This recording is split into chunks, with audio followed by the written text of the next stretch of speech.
अध्यापक, अन्य अध्यापक और मेरे प्रिय सहपाठियों, मैं अहाना दूसरी कक्षा की छात्रा आपके सामने एक कहानी सुनाने जा रही हूँ, जिसका शीर्षक है 5 मेंढक।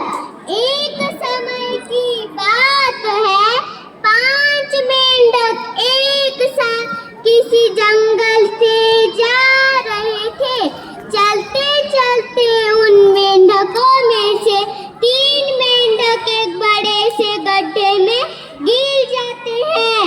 5 में से 3 मेंढक गड्ढे में गिर गए तो ऊपर 2 बचे। अब गड्ढे में गिरने के बाद वो तीनों मेंढक ऊपर चढ़ने की बहुत कोशिश करते हैं, लेकिन वह गड्ढा बहुत बड़ा था। उस गड्ढे से बाहर निकलना इतना आसान नहीं था। अब गड्ढे के ऊपर 2 मेंढक बचे हुए थे। अब वो गड्ढे के अंदर देखकर उन तीनों मेंढकों से कहते हैं कि अब तुम इस गड्ढे से कभी बाहर नहीं निकल सकते। ये गड्ढा बहुत बड़ा है, तो तुम्हारा कोशिश करना व्यर्थ है। ये सुनने के बाद 3 में से एक मेंढक कहता है कि हाँ, यह सही बोल रहा है, अब हम इस गड्ढे से कभी बाहर नहीं निकल सकते, और वह थोड़ी कोशिश करने के बाद बैठ जाता है। 2 मेंढक फिर भी अभी ऊपर चढ़ने की कोशिश कर रहे थे। फिर वो ऊपर वाले 2 मेंढक उनसे फिर कहते हैं कि तुम्हारा कोशिश करना बेकार है, तुम इस गड्ढे से कभी बाहर नहीं निकल सकते। 2 में से एक मेंढक फिर कहता है हाँ, यह सही बोल रहा है, अब हम इस गड्ढे से कभी बाहर नहीं निकल सकते हैं, तो हमारा कोशिश करना बेकार है और हमें अब इसी गड्ढे में सारी जिंदगी गुजारनी पड़ेगी।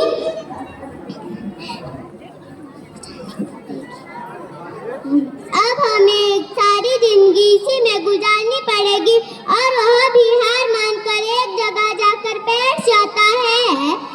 एक मेंढक फिर भी अभी कोशिश कर रहा था। फिर वो ऊपर वाले 2 मेंढक उनसे फिर कहते हैं कि तुम्हें सुनाई नहीं दे रहा, तुम्हारा कोशिश करना बेकार है।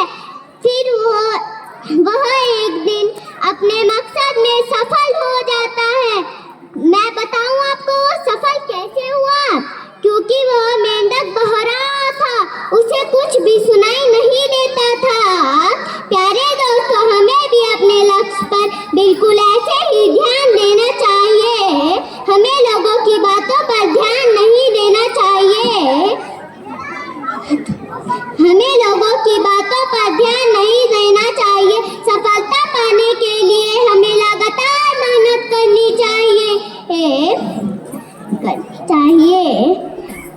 बहुत लोग हमारे हौसले को बढ़ाने के बजाय उसे कम करने की कोशिश करते हैं, लेकिन हमें उन्हें नजरअंदाज कर आगे बढ़ जाना चाहिए, क्योंकि कोशिश करने वालों की कभी हार नहीं होती। लहरों से डर के नौका